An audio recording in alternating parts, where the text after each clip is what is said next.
Di cerita sebelumnya, Aryane mendapatkan misi dari para ketua desa untuk menyelamatkan elf yang diculik dan mencari bangsawan yang terlibat dalam kontrak perbudakan elf.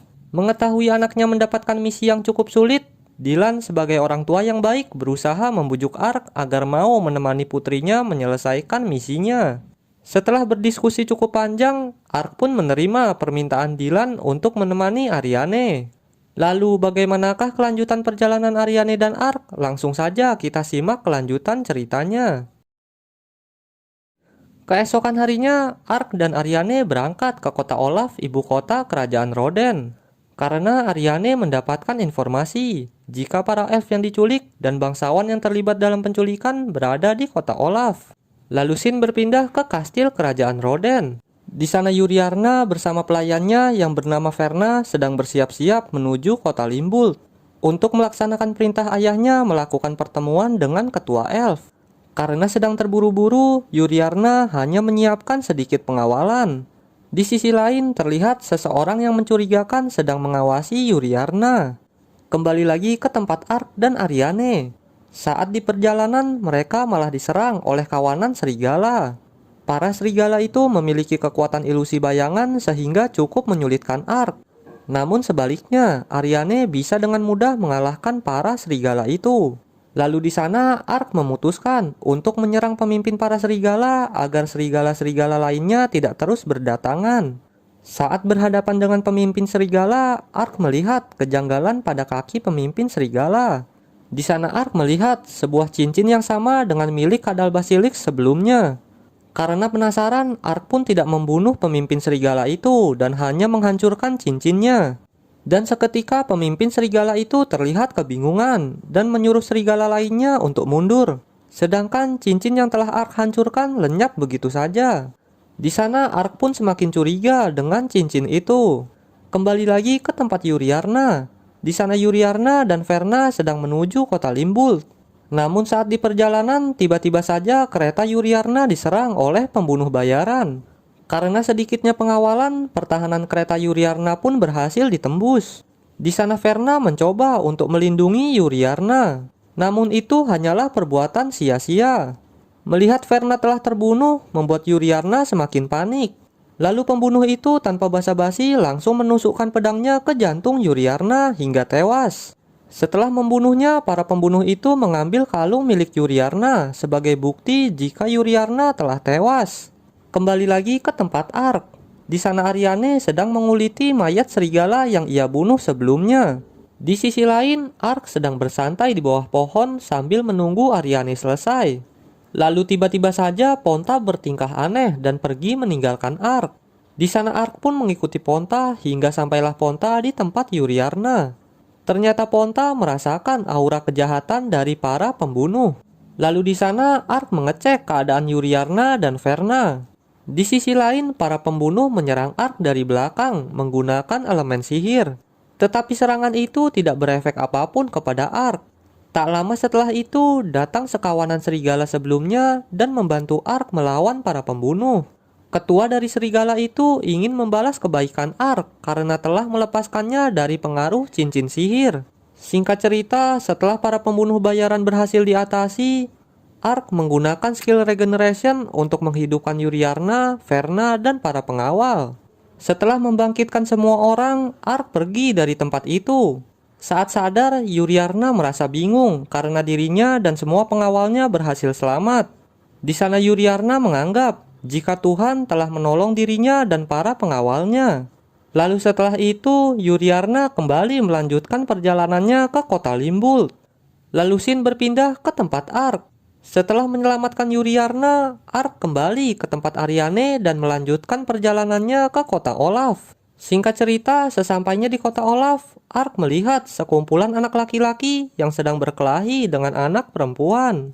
Setelah selesai berkelahi, anak perempuan itu mendatangi Ark. Saat melihatnya dari dekat, Ark pun menyadari jika anak perempuan itu adalah ninja yang menyerangnya saat di kota Diento sebelumnya. Lalu ninja itu memperkenalkan dirinya, dia bernama Chiyome. Setelah itu, Chiyome mengajak Ark dan Aryane ke penginapan untuk membicarakan informasi penting. Singkat cerita, sesampainya di penginapan, Chiyome mengatakan jika ia memerlukan bantuan Ark untuk menyelamatkan manusia setengah hewan yang diculik oleh manusia. Tetapi Ark menolak permintaan Chiyome karena Ark sudah berjanji untuk membantu Ariane menyelamatkan para elf. Namun di sisi lain, Ariane merasa jika Chiyome memiliki nasib dan tanggung jawab yang sama seperti dirinya. Karena merasa kasihan, Ariane pun memutuskan untuk membantu Chiyome menyelamatkan rekan-rekannya yang diculik. Lalu karena Ariane mau membantu Chiyome, secara otomatis Ark pun juga bersedia untuk membantu Chiyome. Setelah itu, Chiyome mengajak Ark dan Ariane ke pasar budak terbesar di kota Olaf. Di sana Chiyome menjelaskan jika rencananya adalah menyerang pasar budak dan membebaskan para manusia hewan yang diculik oleh manusia. Setelah memberitahu rencananya, Ark dan Ariane berpisah dengan Chiyome dan berkumpul kembali saat malam hari. Singkat cerita, waktu berlalu hingga malam hari. Di sana Ark mengganti pakaiannya agar tidak terlihat mencolok saat melakukan penyerangan. Lalu beberapa saat kemudian, Chiyome datang bersama dengan temannya yang bernama Goemon. Lalu Ark dan Goemon pun saling berkenalan. Setelah itu mereka pun memulai penyerangan ke pasar budak. Di sana Goemon bersama Ark berjalan mendekati pintu utama pasar. Para penjaga yang menjaga pintu menyuruh Ark dan Goemon untuk berhenti. Tanpa memperdulikan penjaga, Goemon langsung menggunakan skillnya dan menghancurkan pintu utama pasar. Lalu setelah itu, Ark dan Goemon membuat keributan untuk mengalihkan perhatian para penjaga. Akibat keributan itu, seluruh penjaga pun berdatangan ke pintu utama pasar. Di sisi lain, Chiyome dan Ariane memanfaatkan keadaan itu untuk menyelinap masuk lewat jalan belakang. Dengan mudahnya, Chiyome dan Ariane menyusup ke dalam pasar. Karena para penjaga sedang fokus untuk mengatasi Ark dan Goemon di pintu utama. Lalu Ariane dan Chiyome langsung bergegas membebaskan para manusia hewan yang dipenjara. Lalu Shin berpindah ke kediaman Dakares. Di sana Dakares mendapatkan kabar jika pasar budak sedang diserang. Berita itu membuat Dakares sangat marah karena pasar budak adalah sumber penghasilannya. Lalu Dakares pun memerintahkan tangan kanannya yang bernama Cetrion untuk mengerahkan seluruh pasukan ke pasar budak. Ternyata Dakares adalah dalang dari penculikan dan perbudakan manusia hewan. Kembali lagi ke pasar budak. Setelah membebaskan rekan-rekannya, Chiyome memerintahkan manusia hewan untuk menunggunya di aula. Lalu setelah itu, Chiyome dan Ariane mendatangi Ark dan memberitahu Ark jika manusia hewan masih ada yang tersisa di bangunan sebelah. Agar mempercepat penyelamatan, Ark memutuskan untuk membantu Ariane dan Chiyome membebaskan manusia hewan yang tersisa di bangunan sebelah. Sedangkan Goemon tetap tinggal di pintu utama untuk menghalangi para penjaga yang sedang berdatangan. Lalu setelah itu, Ark, Ariane, dan Chiyome langsung bergegas menuju bangunan sebelah. Di bangunan itu masih banyak prajurit yang sedang berjaga. Singkat cerita, setelah para penjaga berhasil diatasi, Chiyome membebaskan semua manusia hewan yang dipenjara. Lalu Chiyome menyuruh para manusia hewan untuk berkumpul di aula. Setelah semua berkumpul, Ark menggunakan skill teleportasinya untuk memindahkan para manusia hewan ke tempat yang aman.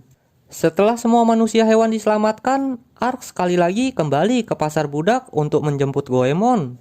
Di sana keadaan Goemon benar-benar sangat kritis karena bertarung menahan prajurit sendirian. Beruntung Ark datang tepat waktu dan membantu Goemon menghabisi para prajurit yang tersisa sekaligus menghancurkan pasar budak. Lalu setelah semua masalah selesai, Ark dan Goemon kembali ke tempat Ariane dan Chiyome. Lalu Shin berpindah ke kediaman Dakares. Di sana Dakares semakin marah karena belum ada kabar terbaru dari pasukan yang melindungi pasar budak. Lalu Dakares pun memutuskan untuk melihat kondisi pasar budak secara langsung. Tetapi tiba-tiba,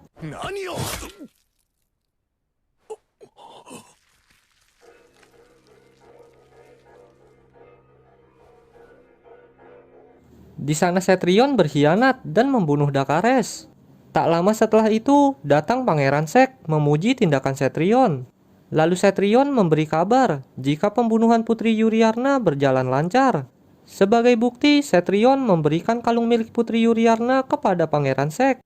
Lalu Pangeran Sek menaruh kalung Putri Yuriarna di samping mayat Dakares. dan memerintahkan Cetrion untuk menyebarkan kabar jika Pangeran Dakares telah membunuh Putri Yuriarna.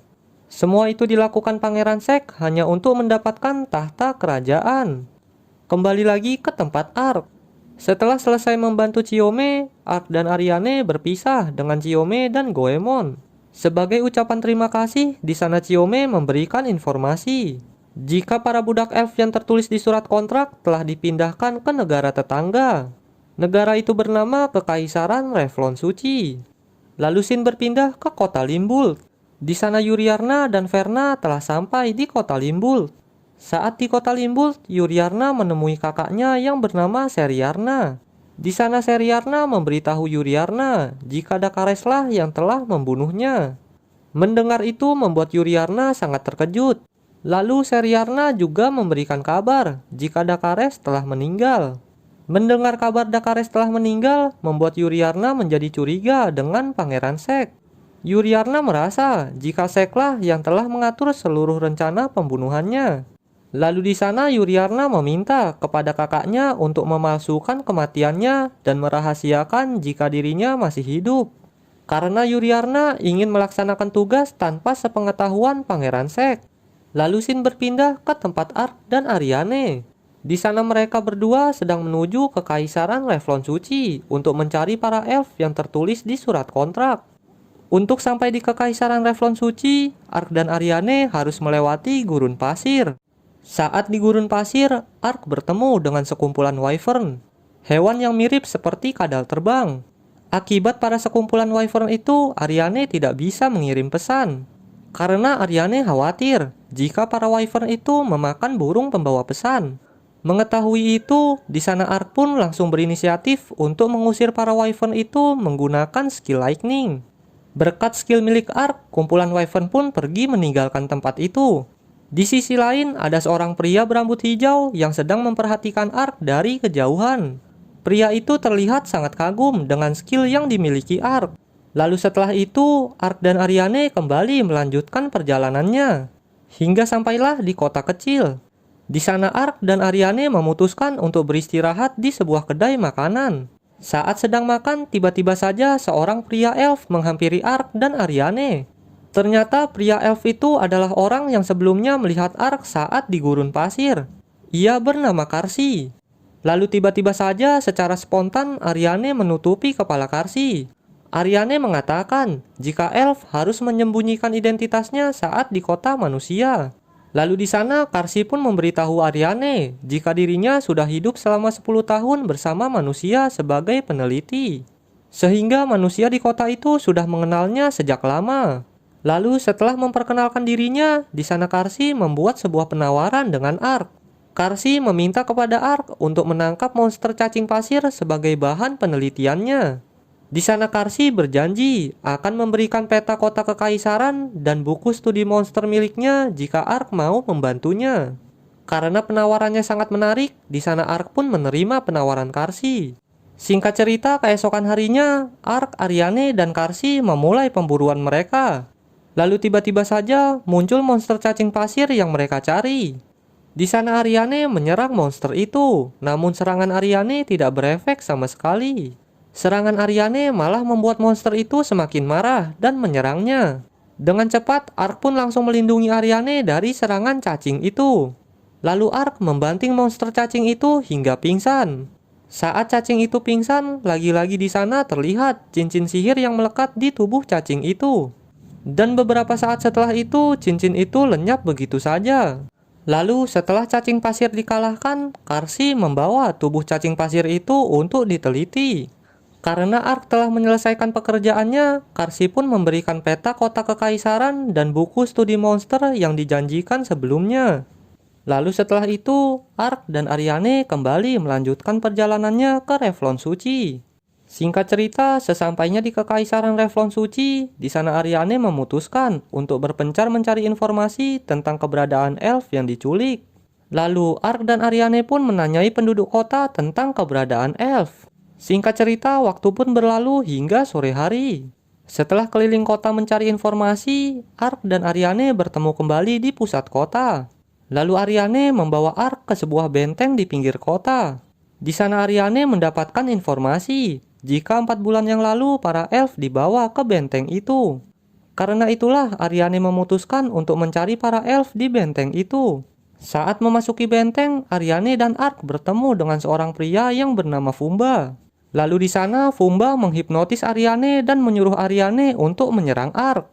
Setelah itu tiba-tiba saja Ariane hilang kesadaran dan menuruti semua perkataan Fumba. Saat bertarung, Ark menyadari jika ada monster yang sedang menghipnotis Ariane dari balik pakaiannya.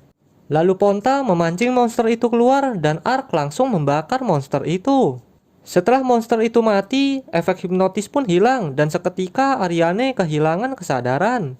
Lalu di sana Fumba mengatakan jika dirinya lah yang telah mengendalikan monster itu untuk menghipnotis Ariane.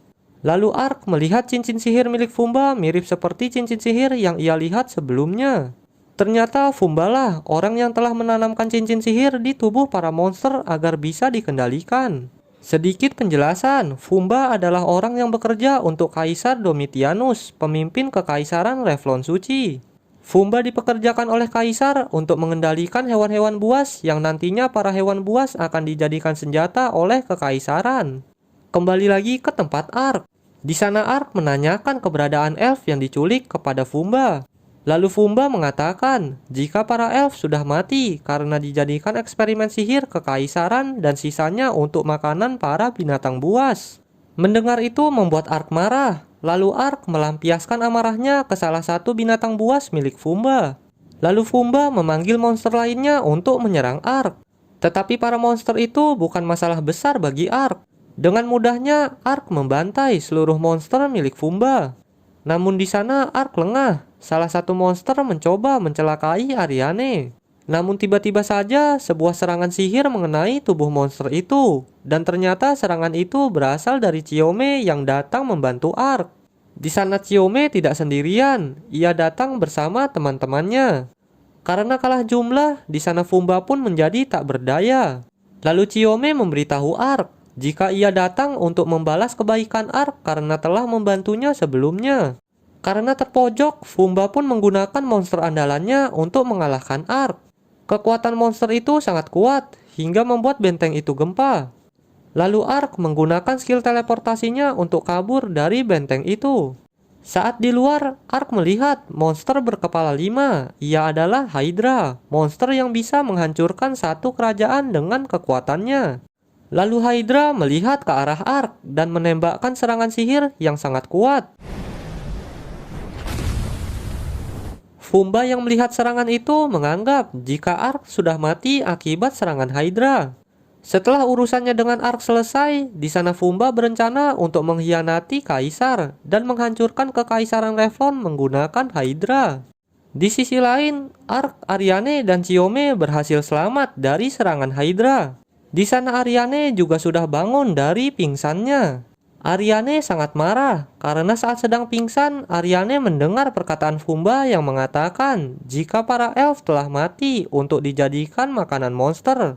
Karena itulah Ariane mengajak Ark untuk mengalahkan Fumba demi membalaskan dendam para elf yang telah mati.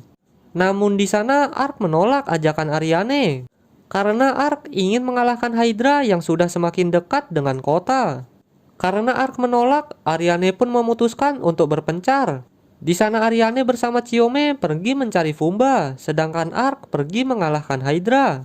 Lalu setelah itu, Ark menyerang Hydra menggunakan berbagai macam skill serangan. Tetapi semua serangan Ark tidak berefek apapun kepada Hydra. Karena sudah kehabisan cara, Ark menggunakan skill sihir yang cukup kuat untuk mengalahkan Hydra. Skill itu adalah sihir pemanggilan. Di sana Ark memanggil iblis Ifrit dari neraka. Dengan mudahnya Ifrit mengalahkan Hydra. Lalu Ifrit mengakhiri pertarungannya dengan membakar Hydra hingga hangus. Lalu Shin berpindah ke tempat Ariane dan Chiome. Di sana Ariane telah menemukan Fumba. Fumba sangat ketakutan dan memohon kepada Ariane agar dimaafkan. Tetapi Ariane tidak memperdulikannya. Tanpa basa-basi, Ariane langsung membakar Fumba dengan sihirnya. Setelah masalah selesai, Ariane dan Chiome berkumpul kembali bersama Ark. Lalu Shin berpindah ke kota Limbul. Di sana Putri Yuriarna sedang melakukan pertemuan dengan salah satu ketua dari desa elf. Di sana Yuriarna meminta maaf kepada ketua desa elf atas terjadinya penculikan kaum elf yang dilakukan para bangsawan kerajaan. Lalu Yuriarna berjanji untuk bertanggung jawab dengan memerintahkan pasukan kerajaan untuk mencari para elf yang diculik. Yuriarna juga meminta dukungan kepada ketua elf agar dirinya bisa naik tahta menjadi putri kerajaan Roden. Karena jika Pangeran Sek naik tahta, maka kaum elf akan tertindas dan penculikan akan terus terjadi. Itu karena Pangeran Sek didukung oleh Kekaisaran Revlon Agung yang suka menindas ras lain. Sehingga jika Pangeran Sek menjadi raja, maka Sek akan selalu diatur oleh Revlon Agung dan kaum elf akan terus tertindas. Yuriarna juga berjanji jika di masa depan manusia dan elf bisa hidup berdampingan jika ia menjadi putri kerajaan Roden.